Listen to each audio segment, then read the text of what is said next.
Good morning. In the last class, we have solved one problem on oblique shock waves. Today, we are going to solve some more problems on oblique shock waves.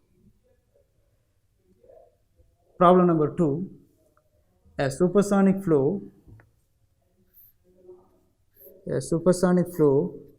with Mach number m1 is equal to 2, p1 is equal to 1 atmosphere and T1 is equal to 288 Kelvin is compressed around a sharp corner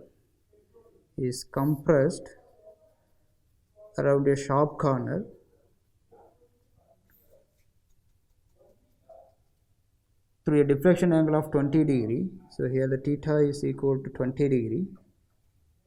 Calculate M2, P2, T2, P02 and T02 begin the resulting oblique shock wave. So obviously we will have a oblique shock wave here with certain beta value.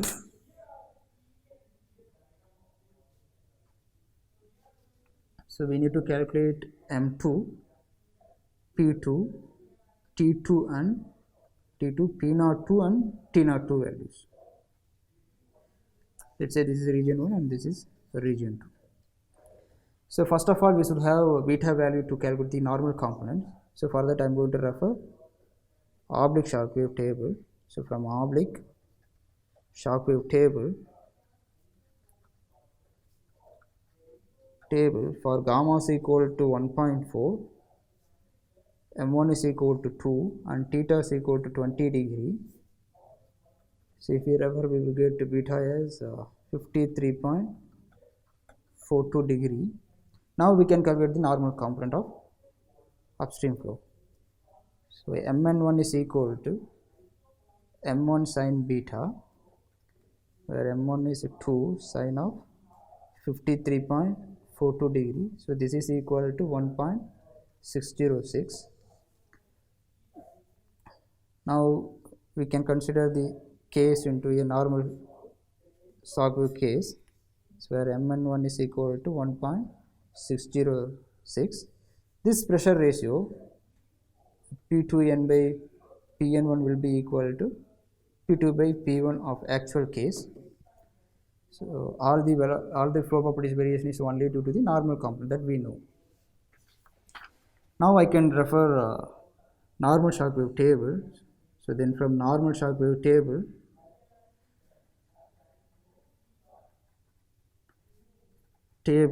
for gamma is equal to 1.4, mn1 is equal to 1.606. The corresponding mn2 value is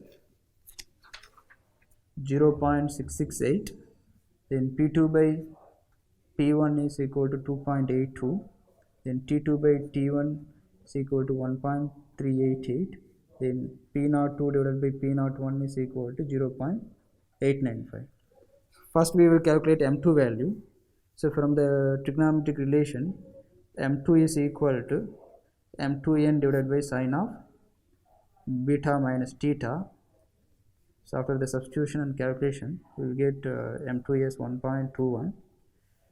Then P2 is equal to 2.82 times P1 value. So we know the value of P1, that is 1 atmosphere. So this will be equal to 2.82 atmospheric pressure.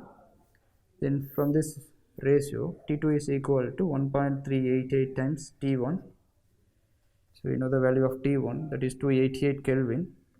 So after this substitution, we will get T2 as 399.7 Kelvin. Then we need to calculate P02 value and T02 value.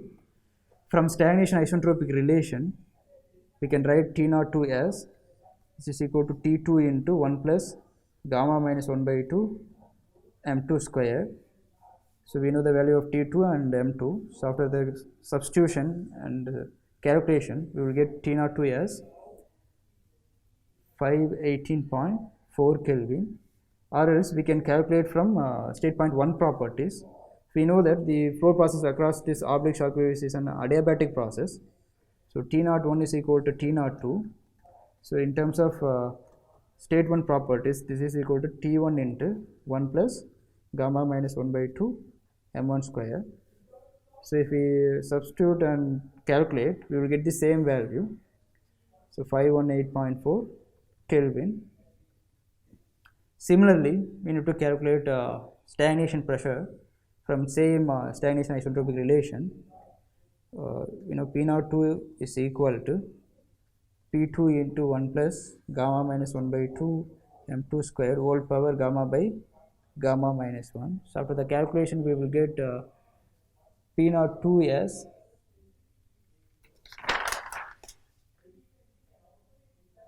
7 atmospheric pressure.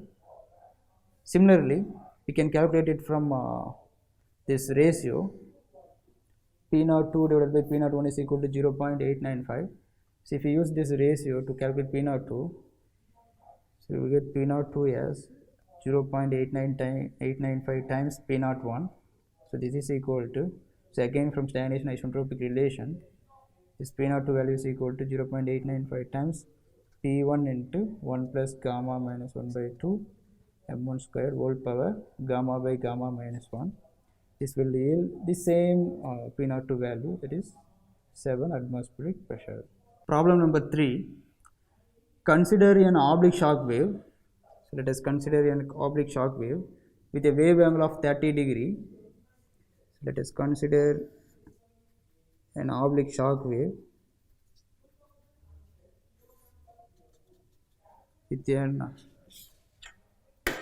a wave angle of 30 degree. So here beta is equal to 30 degree, where the upstream flow Mach number is 2.4. Calculate the following. The flow turning angle, so theta we need to calculate. Then pressure ratio across this shock wave. Let's say this is region 1, this is region 2.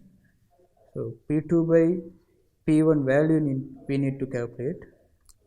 Then temperature ratio across the shock waves. Then they ask us to calculate T2 by T1. And finally, the Mach number behind the shock wave, M2 value. So in previous problem, they have given Mach number and flow turning angle, but here they have given upstream Mach number and beta value. So from this two values, we need to calculate theta value first. So for that, I am going to refer oblique shock wave table. So from oblique shock wave table, for gamma is equal to 1.4, m1 is equal to 2.4, and beta is equal to 30 degree.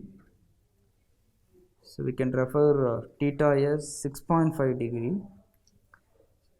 So now we can calculate everything. So whatever the properties we need to calculate at region 2.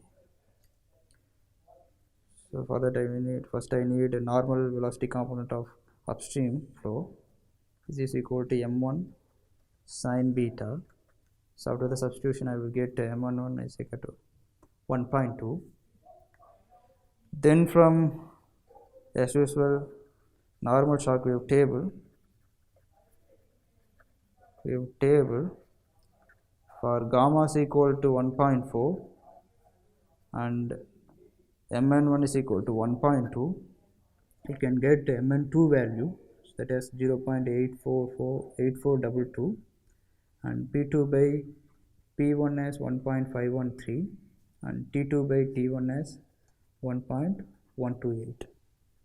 So from the relation I can say m2 is equal to mn2 divided by sine beta minus theta. So this is equal to where mn2 is equal to 0.8422 divided by sine of 30 minus 6.5.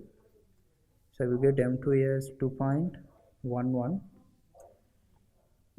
They have not given any upstream flow properties such as static pressure and static temperature, so we cannot calculate P2 directly. So only thing is we can represent P2 as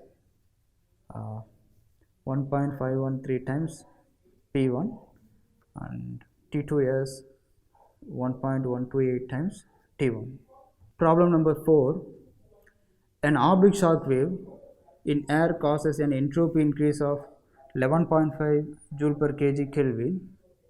So let us consider a compression corner. So here we will have an oblique shock wave.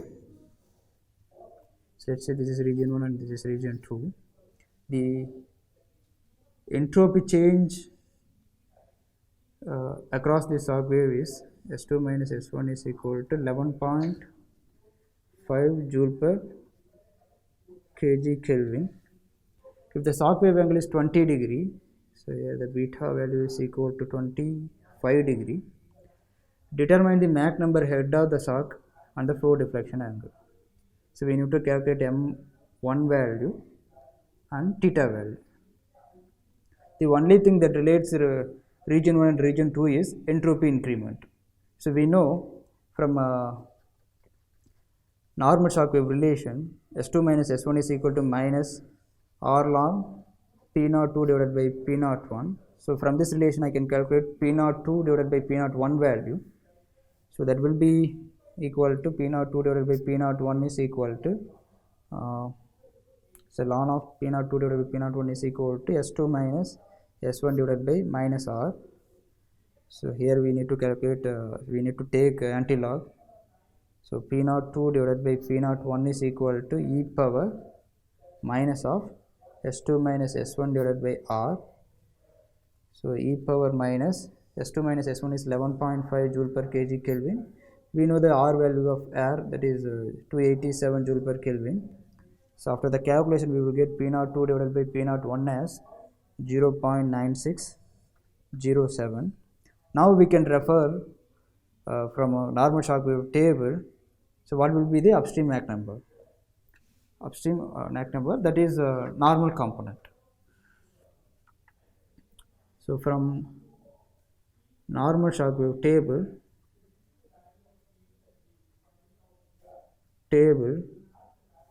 for gamma is equal to 1.4 and P02 divided by P01, this is actually the value corresponding to normal component.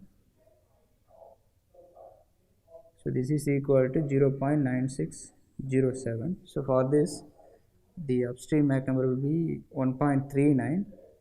So from this normal velocity component I can calculate the actual Mach number, that is equal to mn1 divided by sin beta. So this is equal to 3.29. So then I can refer oblique shock wave table to calculate the theta value. So now from oblique shock wave table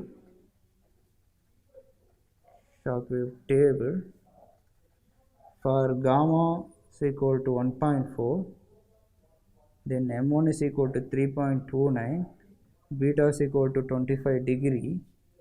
So now I can refer the corresponding theta value. If I refer, I will get theta as 9 degree. That's all for today's class. Thank you.